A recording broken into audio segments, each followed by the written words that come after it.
Helo, dyma yw sesiwn 3 ar gyfer Safon Uwch, Iechyd a Gofal Cymdeithasol a Gofal Plant, Uned 3. Yn ystod y sesiwn heddiw, fyddwn ni'n edrych ar cyfnodau chwarae, mathau o chwarae, a'r ffactorau sy'n effeithio ar ymddygiad a datblygiad plant. Yn yr arholiad Uned 3 Safon Uwch, mae yna papur ysgrifenedig sy'n cynnwys amrywiaeth o gwestiynau ar safbwyntiau seicolegol a chymdeithasegol ynghylch datblygiad ac ymddygiad plant.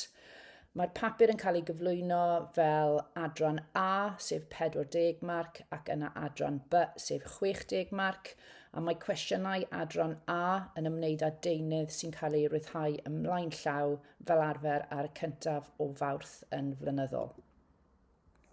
Mae'r papur wedyn yn 2 awr a hanner ac mae e'n cyfrannu tuag at 30% o'r cymhwyster Safon Uwch. Dyma yw amcan asesu 1, sef y berfau gorchmynol a ddefnyddiwyd o fewn y papur arholiad.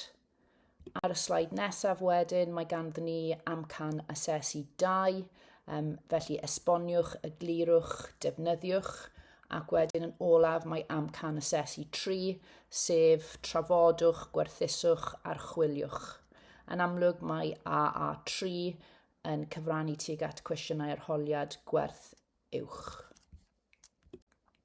Yn gyntaf, edrychwn ni ar y 6 prif cyfnod chwarae. Dyma yn amlwg yw'r 6 segur ar eich pen eich hun, gwyliwr, ochr yn ochr, cysylltiadol a cydweithredol. Mae disgwyl bod chi yn deall y 6 cam gwahanol i chi hefyd i feddwl am enghreifftiau priodol sydd yn digwydd yn ystod y 6 cam a hefyd ydych chi'n gwybod ystod oedran pob cam. Yn gyntaf mae ganddyn ni chwarae segur. Dyma'r cam sy'n digwydd rhwng 0 i 3 mis oed a dyma ble mae babi yn gwneud symudiadau ar hap heb unrhyw amcanion clir a fel arfer yn archwilio gyda'r corff a'r amgylchedd. Mae hwn wedyn yn amlwg yn gallu cynnwys cicio coesau, chwifio breichiau, efallai dwylo a breichiau'n splasio yn y bath ac yn amlwg cael gafael yn bysedd traed ac yn just arbrofi gyda symudiadau'r corff. Nesaf mae ganddyn ni chwarae ar eich pen eich hunan fel arfer rhwng 0 i 2 mlwydd oed. Dyma ble mae plentyn yn diddanu ei hunan gyda teganau. Does dim diddordeb ganddyn nhw i chwarae gyda eraill ac yn amlwg mae hwn yn helpu gyda annibyniaeth, hunanddibyniaeth a creadigrwydd. Enghreifftiau fan hyn yw falle plentyn yn chwarae gyda pentyrau blociau i adeiladu tŵr yn hollol annibynnol. Mae nhw yn lliwio neu tynnu llun neu dwdlo ar ddarn o bapur, gwneud posau syml iawn, so puzzles, ac yn chwarae gyda ffug doliau ac yn y blaen, ond eto yn gwbl annibynnol. Chwarae gwyliwr wedyn sy'n nesaf, so o amgylch tua 2 mlwydd oed. So dyma ble mae plentyn yn gwylio plant arall yn chwarae, ond dydyn nhw ddim yn ymuno. Maen nhw'n gallu gofyn cwestiynau am y chwarae, ond yn aros ar yr ymylon ac yn arsylwi ac yn dysgu rheolau cymdeithasol a sgiliau iaith o ganlyniad i gwylio eraill. Enghreifftiau sydd ganddyn ni fan hyn yn amlwg yn gwylio plant yn chwarae gêm o dag ar y iard, yn gwylio plant arall yn defnyddio falle slaid ar y siglen, yn gwylio brodyr a chwiorydd yn chwarae gemau bwrdd ac yn dysgu y reolau trwy gwylio, ac yna yn amlwg yn yr ystafell ddosbarth yn gwylio grŵp yn adeiladu strwythur cymhleth gyda blociau ac yn gofyn cwestiynau am sut a beth maen nhw'n gwneud. Cam 4 wedyn yn ôl y cyfnodau chwarae yw chwarae ochr yn ochr, so fel arfer 2 mlwydd oed ac yn hŷn. So dyma lle mae plant yn chwarae drws nesaf neu ochr yn ochr a eraill. Maen nhw falle yn defnyddio teganau tebyg ac yn cymryd rhan yn yr un gweithgaredd, ond maen nhw a reolau eu hunan. Dydyn nhw ddim yn ryngweithio'n uniongyrchol gyda unrhyw un o amgylch yr elfen o chwarae. Maen nhw'n ymwybodol bod pobl arall yna, ond yn canolbwyntio'n llwyr ar beth maen nhw yn gwneud yn unig. Enghreifftiau wedyn yw dyma ble mae plant yn eistedd ar bwys falle bwrdd tywod. Mae ganddyn nhw set o deganau, ond maen nhw'n adeiladu falle cestyll tywyd ac yn chwarae ar eu teganau eu hunan. Mae sawl plant wedyn yn defnyddio paent bysedd ar yr un bwrdd, ond maen nhw jyst yn canolbwyntio ar papur eu hunan a be maen nhw'n peintio yn unig. Ac wedyn dau blentyn falle yn chwarae gyda ceir ar draws y llawr, ond eto dydyn nhw ddim yn cymysgu nac yn cymdeithasu a cyfathrebu gyda'i gilydd. Cyfnod 5 wedyn yw chwarae cysylltiadol, fel arfer o amgylch 2 i 4 mlwydd oed. Dyma'r tro cyntaf nawr mae plant yn dechrau rhyngweithio, yn rhannu deunyddiau, yn siarad gyda'i gilydd, ond yn amlwg mae'r chwarae dal i fod yn anstrwythedig i raddau a dydyn nhw ddim wedi trefnu o amgylch unrhyw nod sydd wedi cytuno. Enghreifftiau sydd ganddyn ni fan hyn wedyn yw mae grŵp o blant mewn gornel gwisgo i fyny, maen nhw'n rhannu gwisgoedd yn siarad am eu gymeriadau, ond does dim stori cyffredin na unrhyw cynllun pendant ar gyfer y chwarae yna. A wedyn yn amlwg mae plant o bosib yn gweithio ar prosiect celf, maen nhw'n rhannu paint a brwsys yn sgwrsio, ond mae pob plentyn yn ychwanegu ei gyfraniad ei hun heb unrhyw canlyniad penodol. Yn olaf wedyn mae ganddyn ni chwarae cydweithredol, so fel arfer 4 mlwydd oed ac yn hŷn, a dyma lle mae plant yn chwarae gyda diddordeb llwyr cyffredin gyda'i gilydd ac maen nhw'n gweithio tuag at yr un targed neu'r un nod. Mae'r chwarae wedi trefnu o flaen llaw, mae yna reolau pendant, a mae hwn yn amlwg yn datblygu sgiliau gwaith tîm, rhannu, datrys problemau, cyfathrebu ac ati. Enghreifftiau sydd gyda ni yw mae Simon yn dweud, Simon says, plant yn cymryd rhan mewn chwarae rôl cymleth fel ysgol, a mae ganddyn nhw reolau am y cymeriadau a y stori, ac yn amlwg chwaraeon ble mae yna gêm syml o bêl-droed ac mae pawb yn gweithio tuag at yr un nod sef sgorio gôl. Nesaf yn y manyleb mae ganddyn ni y mathau o chwarae. Peidiwch cymysgu'r mathau o chwarae i fyny gyda'r cyfnodau chwarae. Mae'n amlwg 6 cyfnod chwarae ac wedyn nawr ni mynd i canolbwyntio ar y mathau o chwarae ble mae yna 12 math o chwarae gwahanol.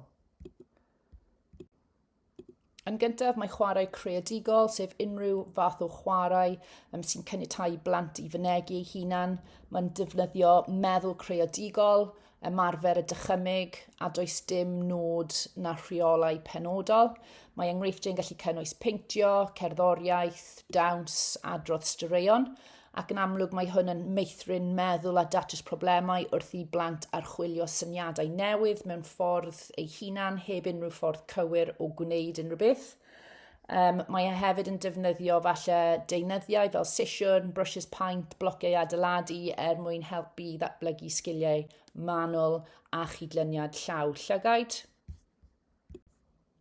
Nesaf mae chwarae corfforol, so dyma ble mae symudiadau corfforol yn defnyddio brif cyhyrau'r corff, felly fel arfer sgiliau echdygol bras. Enghreifftiau'n gallu bod yn redeg, neidio, dringo, ac yn amlwg mae hwn yn hanfodol ar gyfer ffitrwydd, ar gyfer iechyd corfforol, cryfder, cydbwysedd ac ati. Enghreifftiau yw defnyddio falle trampolin, hopscotch, sgipio, adeiladu cyddfan den, rownderi, tag, ac yn amlwg beth ni eisiau fan hyn yw cryfhau y cyhyrau, sicrhau bod dwysedd yr esgyrn yn datblygu, cydbwysedd a chydlyniad, ac yn amlwg mae e'n helpu'r ymenydd i ganolbwyntio, i fod yn ymwybodol falle o daldra, o bwysau, o bellter, ac yn amlwg mae'n cyfle i blant gallu gwario rhywfaint o egni. Nesaf mae ganddyn ni chwarae dychmygus neu chwarae rôl, so fan hyn mae plant yn defnyddio'r dychymyg a ffantasi i actio rôlau neu scenarios. Mae'r plant yn cael cyfle i ddianc ac i fod yn hollol annibynnol ac yn amlwg creu syniadau gwahanol o'r byd, ac mae hwn yn amlwg yn helpu wedyn gyda datblygiad iaith, sgiliau cymdeithasol a meddwl creadigol. Enghreifftiau syml yw falle gwisgo i fyny, chwarae rôl, swyddi gwahanol, so meddygon, nyrsys, ysgol ac ati. Fel arfer mae yna elfen o gyfathrebu, ble mae plant yn amlwg yn gweithio gyda'i gilydd mwyn penderfynu ar rolau a chyfrifoldebau. Mae'n amlwg yn rhoi cyfle i blant i gallu chwarae rolau mewn ysgidiau rhywun arall sy'n gallu datblygu empathi tuag at falle sefyllfaoedd gwahanol, ac yn amlwg mae angen datrys rhywfaint o broblemau i dyfeisio straeon a reoli senarios. Mae chwarae mewn amgylchedd strwythedig wedyn yn chwarae sydd wedi trefnu ac fel arfer sy'n dod â rheolau pendant. Mae yna amcanion, mae yna diweddglo neu gorffen clir, enghraifft gemau bwrdd, posau, puzzles neu chwaraeon sydd wedi trefnu o flaen llaw. Yn amlwg mae plant wedyn yn dysgu am ffiniau, reolau, yn gorfod gwrando i gyfarwyddiadau ac yn dilyn reolau trwy gydol y gweithgaredd. Mae hwn yn amlwg yn helpu wedyn gyda parchu reolau, cymryd tro, falle rheoli sut i gystadlu mewn ffordd eiddfed a hefyd sut i feddwl a chynllunio. Chwarae amgylcheddol wedyn yw cyfle i'r plant gallu rhyngweithio gyda'r amgylchedd ac wedyn archwilio a meistroli falle symudiadau neu gweithgareddau gwahanol o fewn amgylchedd sydd ychydig yn wahanol. So gall hwn fod enghraifft yn chwarae mewn mwd, cicio dail, adeiladu cyddfannau, ac mae hwn yn amlwg yn rhoi cyfle i blant i gallu chwarae os yw'n bosib yn yr awyr agored, ble maen nhw'n gallu defnyddio'r synhwyrau, mae'n gallu cefnogi wedyn iechyd corfforol ac yn amlwg bod ganddyn ni ymddygiad i'r awyr iach. Mae yna datblygiad gwybyddol ac emosiynol, mae'n gallu lleihau straen, pryder, mae'n gallu gwella'r canolbwyntio a hefyd mae yna ymdeimlad o chwilfrydedd ac yn gallu arwain at sgiliau datrys problemau. Chwarae heb strwythur. Dyma ble i ni falle yn adnabod y chwarae fel chwarae rydd neu chwarae agored. Nid oes gan y fath yma o chwarae unrhyw reolau na ffiniau. Mae yn amlwg y plentyn a ryddid i ddewis sut a beth maen nhw'n chwarae. Mae'n gallu yn amlwg cysylltu gyda diddordebau y plentyn. Mae'n gallu helpu nhw i fod yn greadigol ac i fod yn annibynnol wedyn am sut i chwarae. Nesaf, mae chwarae hunan gyfeiriedig, neu chwarae dan gyfarwyddyd plentyn, sef chwarae rydd. Dyma lle mae plentyn yn cychwyn, yn arwain ac yn cyfarwyddo'r gweithgaredd ei hunan.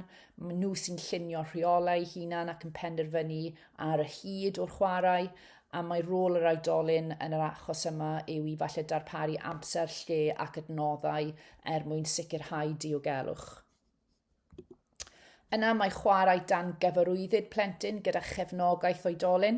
So yn yr achos yma, mae'r plentyn dal i rheoli'r dilyniant a falle strwythur a dewis y chwarae, ond wedyn mae'r oedolyn yna'n cefnogi'r broses dysgu mwyn dangos falle cam nesaf i'r plentyn heb gymryd dros y rôl arweinyddiaeth. Ac ni'n galw hwn wedyn yn sgaffaldio, ble mae'r oedolyn jyst yn helpu falle gyda sut i creu y chwarae i fod yn haws neu'n well neu i gyd fynd gyda'r nod. Yn parhau wedyn gyda chwarae dan gyfarwyddyd y plentyn gyda chefnogaeth o'r oedolyn, mae hwn yn amlwg yn gallu bod yn effeithiol ar gyfer addysgu sgiliau academaidd a chymdeithasol penodol, enghraifft maths neu llythrennedd. Yn amlwg mae'r oedolyn yn gallu gofyn cwestiynau treiddgar i mestyn meddwl y plentyn ac iddyn nhw wedyn i peidio cymryd dros ble mae'r plentyn dal yn annibynnol wrth arbrofi gyda'r fath o chwarae. Chwarae wedi ei hwyluso gan yr oedolyn, mae hwn wedyn yn debyg i y gefnogaeth gan oedolion, ond y prif rôl yw bod yr oedolyn yn creu'r amgylchedd sydd yn ddiogel ac yn addas ac yn darparu adnoddau ar gyfer y chwarae. Mae'r plentyn wedyn yn arwain tra bod yr oedolyn yn arsylwi ac yn ymateb i anghenion neu diddordebau'r plentyn. Enghraifft sydd gen i fan hyn yw ble falle mae yna ardal deniadol, mae'r oedolyn falle wedi creu ac addasu'r adnoddau, ac wedyn mae'r plant yn cael ei annog i archwilio a darganfod i ddefnyddio deunyddiau newydd a creu senarios bywyd go iawn mewn gylchedd sy'n ddiogel, ac yn amlwg mae'r oedolyn yna wedyn i ymateb tuag at unrhyw anghenion neu diddordebau sydd yn codi. Chwarae wedi gyfeirio gan oedolyn wedyn yn ôl gemau yw dyma ble mae'r oedolyn yn cymryd ran gweithredol actif wrth arwain y gweithgaredd. Maen nhw'n gosod nodau a rheolau clir ac yn amlwg mae yna canlyniad dysgu neu nod penodol mewn golwg wrth ddefnyddio'r math yma o chwarae.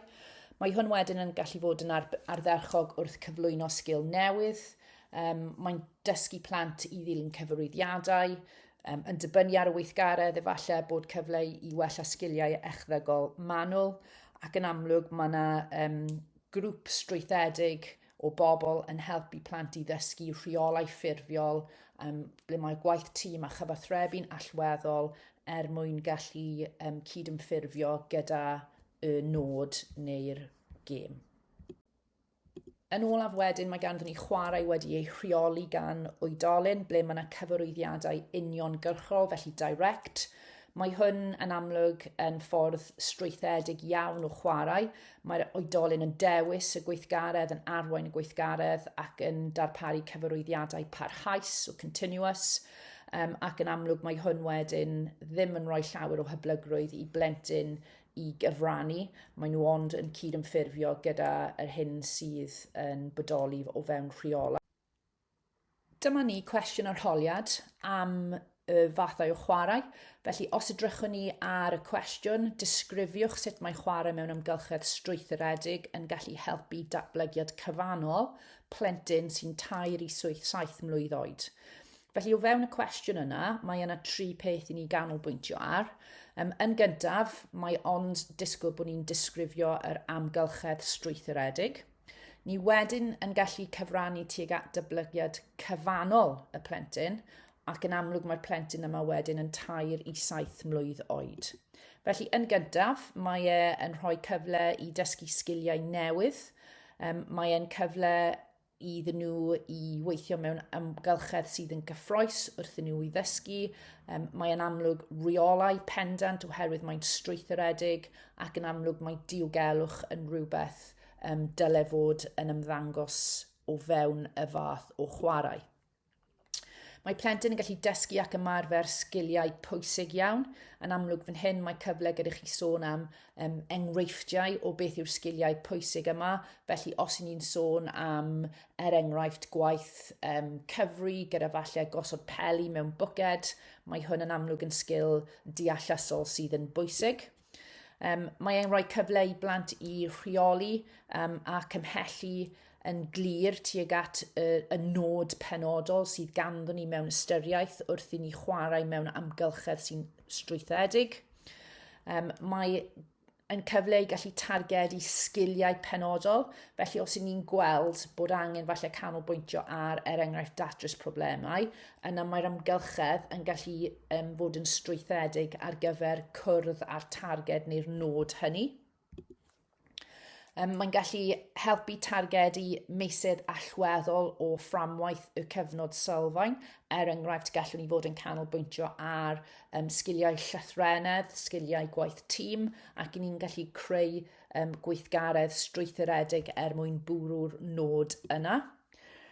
Ac yn amlwg, mae'n gallu datblygu ein sgiliau gwybyddol os ni'n edrych ar gemau bwrdd a jigsaws.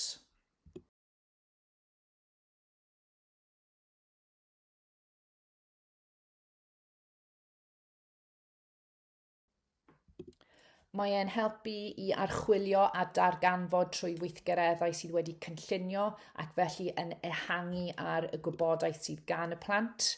Mae'n gallu cynorthwyo gyda datblygiad corfforol. Enghraifft, gallwn ni creu gweithgaredd strwythuredig ble mae angen cynhyrchu rhyw elfen o gelf a chrefft sydd yn gallu gwella yn amlwg ar sgiliau echdygol manwl. Mae e'n hyrwyddo dysgu gweithredol, felly mae'r plant yn amlwg yn cymryd rôl neu ran actif yn y fath o chwarae. Mae'n helpu gyda datblygu sgiliau iaith oherwydd bod angen trafod, bod angen gwrando i gyfarwyddiadau, bod angen deall beth yw'r nod neu her o fewn y fath o chwarae. Mae'n rhoi plant cyfleoedd i arbrofi a rhagweld canlyniadau, a mae dysgu'n amlwg yn hwylus ac yn bleserus, a maen nhw'n cael cyfle wedyn i gymryd risgiau mewn amgylchedd sydd yn ddiogel, ac os y'n ni'n gallu, mae'r dysgu'n gallu digwydd yn yr awyr agored, sydd yn amlwg yn gallu cyfrannu tuag at iechyd corfforol, tuag at ryddhau egni, cael gwared o straen ac ymlacio mewn ffordd sydd ychydig yn wahanol i'r ystafell dosbarth. Nesaf ar y manyleb, mae ganddyn ni y ffactorau sy'n effeithio ar ddatblygiad a ymddygiad plant. Yn gyntaf, mae ganddyn ni ein draws rywiol, ble o bosib nid yw diddordebau'r plentyn yr un fath a beth mae'r gymdeithas yn disgwyl, ac yn amlwg mae hwn yn gallu gwneud i blentyn i cael ei gwahanu neu gwahaniaethu ac yn cael ei bwlio. Mae ganddyn ni wedyn yn amlwg ein rhyw biolegol, felly beth ni'n ystyried fan hyn yw ydy rai rieni neu traddodiadau o fewn y rhieni yn disgwyl bod rhyw yn ymddwyn mewn ffordd penodol, enghraifft merched yn gwisgo pinc ac yn gwneud cyfrifoldebau yn y cartref, bechgyn yn gwisgo glas ac yn amlwg yn falle chwarae, yn garw ac yn mynd tu fas i chwarae gyda pêl. Yn amlwg mae y traddodiadau a stereoteipio yma yn gwbl anghywir, ond o bosib mae hwn yn gallu gwneud i rywun i teimlo hunan barch iselder a gwneud i deimlo'n ynysig oherwydd dydyn nhw ddim yn cydymffurfio gyda disgwyliadau y rhyw yna. Yna mae ganddyn ni anhwylderau genetig neu anhwylderau etifeddol. Yn amlwg mae hwn yn gallu achosi amrywiaeth o anhawsterau sy'n arwain o bosib at sgiliau cymdeithasol gwael, hunan barch isel, problemau gyda cyfathrebu a rhyngweithio cymdeithasol, efallai bod ganddyn nhw anhawsterau iaith, mae ganddyn nhw problemau corfforol, felly yn cyfrannu tuag at cydrefniant a sgiliau echdygol bras a manwl, gwael, ac yn amlwg maen nhw'n gallu bod tu ôl gyda problemau darllen ac ysgrifennu. Nesaf mae ganddyn ni anableddau dysgu sydd yn amlwg yn rhywbeth biolegol. Efallai bod problemau gan gynnwys osgoi ysgol, falle bod ymddygiad ymosodol ganddyn nhw, falle maen nhw'n ynysu eu hunan yn gymdeithasol a bod yna ffrwydradau emosiynol yna. A nesaf wedyn mae anabledd neu afiechyd neu clefyd, ble mae plant o bosib yn teimlo yn eitha isel, efallai dydyn nhw ddim yn gallu cyfrannu neu yn mynd i'r ysgol cymaint â pobl eraill. Maen nhw'n falle yn ffeindio fe'n anodd i ffeindio ffrindiau. Maen nhw'n cymryd rhan mewn llai o weithgareddau allgyrsiol na chyfoedion oherwydd dyw eu iechyd nhw ddim yn caniatáu iddyn nhw i dilyn rhaglen llawn. Os edrychwn ni nawr ar gwestiwn arholiad, disgrifiwch sut mae bod â nam ar y cliw yn gallu effeithio ar ddatblygiad plant. Nawr, dyma yw'r elfen gyntaf i ni'n mynd i edrych ar. Mae hwnna wedyn yn disgrifio, felly yn amcan asesu 1 ac yn cyfrannu tuag at 6 marc. Felly, yn gyntaf, gallwn ni sôn am y ffaith bod e'n cael effaith ar ddatblygiad gwybyddol y plentyn. Efallai bod ganddyn nhw sgiliau iaith sy'n oedi, mae ganddyn nhw problemau gyda chyfathrebu, boed yn lleferydd a iaith. Yn amlwg mae'r geirfa wedi oedi, efallai fydden nhw'n dysgu ychydig yn y rafach na eraill, a dydyn nhw ddim yn gallu defnyddio brawddegau hir fel plant arall. Maen nhw hefyd yn cael anhawsterau gyda geiriau a brawddegau sy'n fwy cymhleth. Os edrychwn ni wedyn ar sut mae'n effeithio ar ddatblygiad cymdeithasol ac emosiynol y plentyn, yn amlwg mae ganddyn nhw anhawsterau gyda rhyngweithio cymdeithasol, mae'n gwneud yn anoddach iddyn nhw i gwneud ffrindiau, Mae cymdeithasu felly'n anoddach a mae ganddyn nhw mwy o unigedd a hunan barch isel a gallen nhw fod yn rwystredig a dangos ymddygiad amhriodol oherwydd y rhwystrau amlwg maen nhw'n gwneud. Os oes gan plentyn nam ar y cliw, mae hwn hefyd yn gallu effeithio ar ei ddatblygiad corfforol. Falle maen nhw'n cael problemau gyda cydbwysedd, maen nhw'n ffeindio fe'n anoddach i gwblhau symudiadau cymhleth sy'n gorfforol. Dydyn nhw ddim eisiau neu'n awyddus i gymryd rhan mewn chwaraeon tîm ac hefyd maen nhw'n osgoi falle chwarae peryglus ble mae yna heriau corfforol.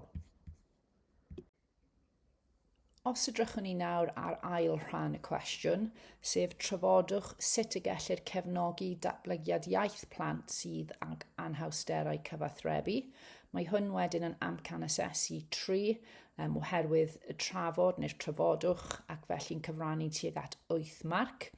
Yn gyntaf, gallwn ni sôn am sut mae plant yn gallu dysgu iaith a datblygu sgiliau iaith os maen nhw yn gweld a clywed modelu effeithiol. Efallai bod angen defnyddio ffurfiau cyfathrebu amgen fel Macaton, arwyddo iaith Prydeinig a symbolau. I ni'n gallu adnabod a gweithio ar yr anhawsterau mwyaf amlwg wrth gyfathrebu ac yn amlwg canolbwyntio ar sicrhau gweithgareddau addas i wella a datblygu rhain. I ni'n gallu cynllunio gweithgareddau iaith a llyferydd ac i ni yn amlwg yn gallu defnyddio ystymiau a gwrthrychau fel lluniau a ffotograffi i helpu y cyfathrebu yn ogystal wedyn a chefnogaeth 1 ar 1. Gallwn ni sgaffaldio fel oedolyn wrth gofyn cwestiynau sy'n briodol ac hefyd cwestiynau i ni'n gwybod bod y plentyn yn cael llwyddiant wrth ymateb i. I ni'n gallu defnyddio siart gwobrwyo ar gyfer iaith ac os mae datblygiad yn amlwg yn digwydd, mae plentyn yn cael ei wobrwyo ganlyniad i hyn. I ni'n gallu siarad yn arafach fel bod y plant a mwy o amser i brosesu'r gwybodaeth ac i ni hefyd yn gallu defnyddio brawddegau sydd ychydig yn fyrrach a hefyd sicrhau bod ni'n gwneud cysylltiad llygaid ac i ni ar yr un lefel â'r plentyn wrth i ni siarad gyda nhw. Hefyd gallwn ni i ddefnyddio sgiliau fel canu caneuon, rygymau, rhymes ac yn amlwg darllen llyfrau iddynt.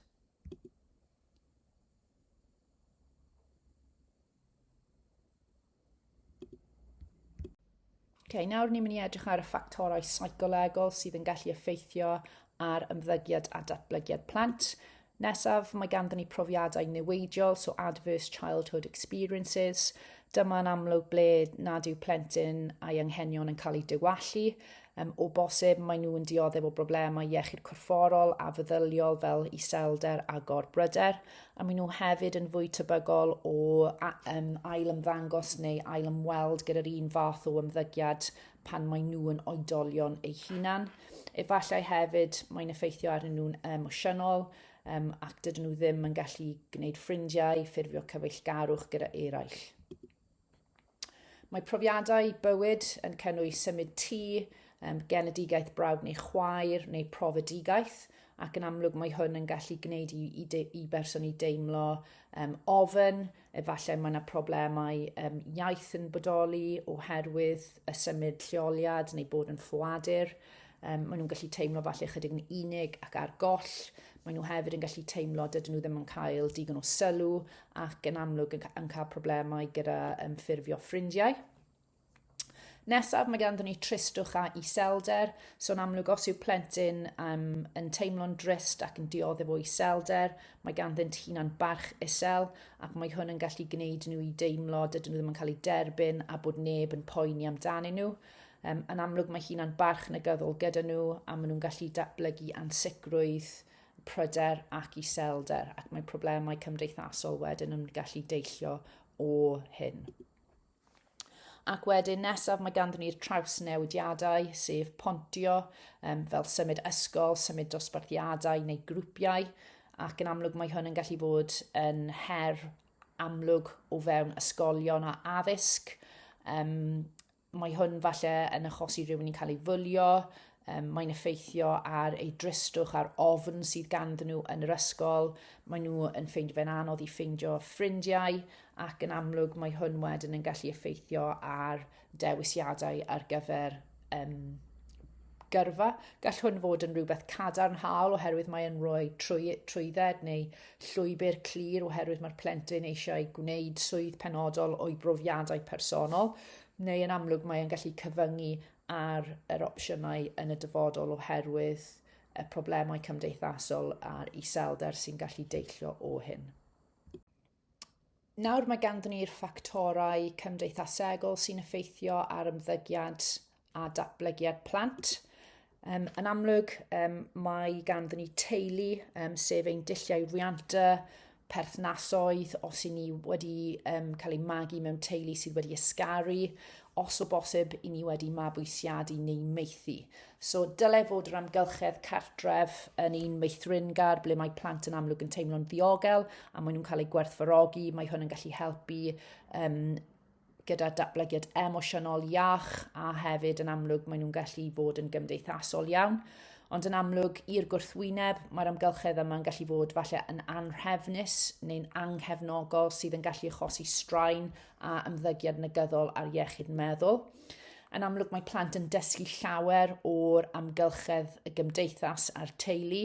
Mae'r plant yn efelychu yr ymddygiad cymdeithasol o'r pobl sydd o'i amgylch ac mae hwn yn amlwg wedyn yn gallu rhoi teimlad o sefydlogrwydd a perthyn ble yn amlwg mae'r ansefydlogrwydd yna yn gallu gwneud nhw i deimlo ychydig ar wahân a dydyn nhw ddim wedi cysylltu gyda'r teulu cystal. So ffordd o fyw yn ôl diet a ymarfer. Yn amlwg, mae arferion dietegol gwael fel bwyta gormod o fwydydd braster neu bwydydd melys yn arwain at problemau iechyd. Mae rhain yn gallu arwain wedyn at problemau seicolegol ac ymddygiadol. Os yw plentyn ddim yn gwneud digon o ymarfer corff, mae'n gallu hefyd datblygu anhwylderau seicolegol. A mae cymryd ran yn amlwg mewn chwaraeon a bod yn actif y tu fas yn yr awyr agored yn gallu hyrwyddo ffitrwydd gwell, datblygiad gwybyddol, oherwydd ni'n gallu canolbwyntio a datrys problemau'n haws.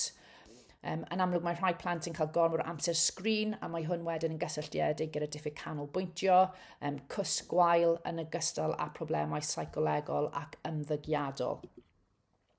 Yna mae ganddyn ni'r amgylchedd, felly ydy ein amgylchedd yn y tŷ yn addas, ydy ein tŷ yn orlawn, ac mae hwn wedyn yn gysylltiedig gyda lefelau uwch o poeni am bethau ac anhawsterau ymddygiad oherwydd dydyn ni ddim yn cael y tywelwch a'r llonydd a'r preifatrwydd sydd angen arno ni. Yn amlwg mae diogelwch yn ôl ble ni'n byw yn ôl ein cymdogaeth neu'r cartref yn effeithio ar ein iechyd yn gyffredinol. Ydyn ni'n teimlo'n ddiogel ac yn cyfforddus neu ydyn ni'n teimlo fel petai ni'n poeni am ein cymdogaeth. A hefyd, ydyn ni am mynediad at gyfleusterau yn ôl addysg, gofal iechyd, mannau agored mwyn i ni gallu dianc, mynd tu fas a defnyddio'r cyfleusterau sydd yn ein ardal leol. Nesaf mae ganddyn ni ffrindiau, so wrth gwrs mae ffrindiau yn helpu ni i ddysgu sgiliau cymdeithasol hanfodol fel cydweithio, empathi, datrys problemau a datrys gwrthdaro. Mae hefyd yn gallu gwneud ni deimlo cysylltiad cryf gyda eraill perthnasoedd iachus a hefyd mae hwn wedyn yn gwella ar ein iechyd meddwl ac yn un llai debygol o ymddangos unrhyw ymddygiad ymosodol. Yn amlwg gall rhyngweithiadau gyda ffrindiau i fod yn negyddol. Mae hwn yn gallu arwain at falle cael eich bwlio, eich allgau yn gymdeithasol sy'n gallu arwain at broblemau ymddygiad yn ddiweddarach. Hefyd mae'n gallu gwneud i bobl i fod falle yn swil neu'n enciliol ac yn gallu arwain at problemau iechyd meddwl. Ac wrth gwrs mae ganddyn ni gwasgedd gan gyfoedion ble mae plant yn gwneud neu yn ymddangos mewn ffordd penodol mwyn ffitio i fewn gyda ffrindiau sydd yn amlwg yn bwysig iddyn nhw. Yna mae ganddyn ni ffactorau economaidd gymdeithasol fel tlodi a cyfoeth. So yn achos plant sy'n dod o gefndiroedd incwm isel, mae'n amlwg mwy o risg ganddyn nhw i mabwysiadu ymddygiad afiach. Maen nhw'n llai debygol o fod falle yn gorfforol iachus. Maen nhw yn fwy tebygol o dechrau ysmygu a defnyddio cyffuriau yn gynharach. Ac yn amlwg wedyn mae yna cyfraddau uwch o iselder, pryder, ymddygiad ymosodol a troseddol. Mae hwn wedyn yn arwain at problemau hunan barch a teimlo falle llai o reolaeth dros ei fywydau, sydd yn cyfrannu at falle straen ac ansicrwydd yn ôl sut maen nhw'n cael mynediad at gofal iechyd a swyddi yn y dyfodol. So os yw plentyn yn cael ei gwahaniaethu, mae hwn yn gallu arwain at hunan barch a hunan werth isel. Yn amlwg, maen nhw ddim yn teimlo bod unrhyw perthyn yn digwydd a dydyn nhw ddim yn cael ei barchu. Mae hwn wedyn yn gallu gwneud nhw i golli cwsg a osgoi bod yn rhan o gyfleoedd newydd oherwydd y profiadau gofidus sydd ganddyn nhw. Y gymdeithas a'r cyfryngau wedyn, yn amlwg mae gorddefnydd o gyfryngau cymdeithasol yn gallu achosi dirywiad iechyd meddwl, fel pryder, iselder ac unigrwydd, oherwydd maen nhw wastad cymharu a gwylio pobl sydd yn ymddangos ar y cyfryngau cymdeithasol. Mae hefyd yn gallu ymharu ar gweithgareddau honfodol fel cwsg, efallai bod yr unigolyn yn rhan o cyberbwylio, ac yn amlwg maen nhw'n amlygu eu hunan wedyn at niwed, oherwydd maen nhw wastad yn efelychu hunan i fod falle fel y pobl maen nhw'n gweld, ac yn amlwg mae'r defnydd yma'n gallu fod yn gaethiwys iawn. Nesaf mae ganddyn ni modelau rôl. Yn amlwg, os mae cyfoedion yn annog gweithgareddau a modelu cadarnhaol, mae hwn yn gallu fod yn rhywbeth pwerus sydd yn llunio ymddygiad buddiol i'r plentyn. Yn amlwg, mae ymddygiad gymdeithasol fel rhannu, dilyn rheolau neu roi cynnig ar bwydydd newydd a gweithgareddau newydd yn gallu fod yn iach. Ac yn amlwg mae plant sydd â perthnasoedd cymdeithasol da wedyn yn perfformio'n well yn academaidd ac yn ymddygiadol yn yr ysgol. Mae pwysau wedyn gan gyfoedion yn gallu arwain at ymddygiad sydd yn cymryd risgiau gwahanol. Felly mae modelu negyddol yn digwydd fel hyn, a mae hwn wedyn yn gallu arwain at plant yn profi hunan barch isel ac yn amlwg yn gwneud iddyn nhw i ymddwyn mewn ffordd sydd ddim yn cydymffurfio gyda'r disgwyliedig.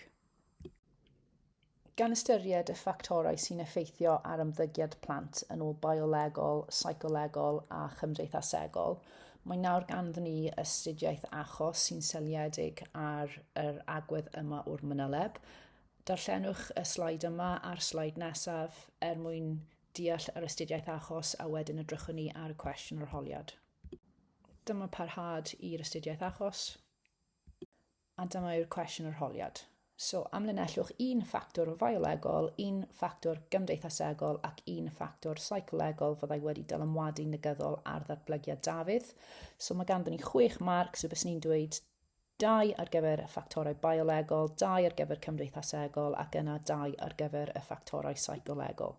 So, yn gyntaf, os edrychwn ni ar y biolegol, gallwn ni weid bod anhwylderau genetig. Mae hwn yn gwneud iddo fe deimlo'n ynysig ac yn wahanol i blant eraill. Mae ganddyn nhw anabledd dysgu ac yn amlwg mae hwn yn achosi anhawsterau yn yr ysgol. Mae'n cael trafferth felly gyda gwaith a mae hwn yn arwain at hunan barch isel. Mae'r anabledd wedyn yn ôl yn am ar y cliw yn achosi oedi mewn sgiliau iaith. Mae'n gwneud iddo fe deimlo'n ynysig ac yn amlwg nid yw ei sgiliau cymdeithasol cystal a phlant arall. Nesaf, mae'r ffactorau cymdeithasegol. Yn gyntaf, nid oes gan Dafydd llawer o amser gyda'i rhieni. Mae'n teimlo yn eitha rwystredig tuag at Megan am hyn. Mae'r rhieni'n amlwg yn gweithio yn llawn amser, felly mae yna diffyg ymlymiad a mae pryder gwahanu ganddo. Ac yn amlwg mae'r teulu yn gorfod rannu y sylw rhwng ei gilydd. Maen nhw hefyd yn gorfod rannu yr amgylchedd cartref a'r adnoddau sydd yn y cartref gyda eraill sydd yn y tŷ. Hefyd yn gymdeithasegol, ni'n gallu sôn am ffrindiau. Yn amlwg mae'n ffeindio cymdeithasu yn anodd oherwydd ei anhawsterau cliw. Mae e hefyd yn teimlo bod e'n cael ei disgriminaeddio oherwydd falle mae'n teimlo'n wahanol i eraill oherwydd yr anabledd a'r anhawsterau dysgu sydd ganddo. Ac yn olaf, mae ganddyn ni ffactorau seicolegol, so yn amlwg mae wedi gwahanio i rhieni oherwydd mae'n dechrau yn yr ysgol. Mae nain a taid hefyd yn cymryd cyfrifoldeb o gofal plant oherwydd mae'r rhieni yn gweithio. Profiadau bywyd, eto mae rhieni'n gweithio, felly mae'n teimlo mwy o ansicrwydd ac unigrwydd. Ac yn amlwg mae yna draws newidiadau fan hyn yn ôl mynychu ysgol, ble mae'r amgylchedd yn newydd, mae'r strwythur a trefn hefyd yn newydd gyda athrawon newydd, a mae hwn yn gallu gwneud iddo fe i deimlo yn bryderus.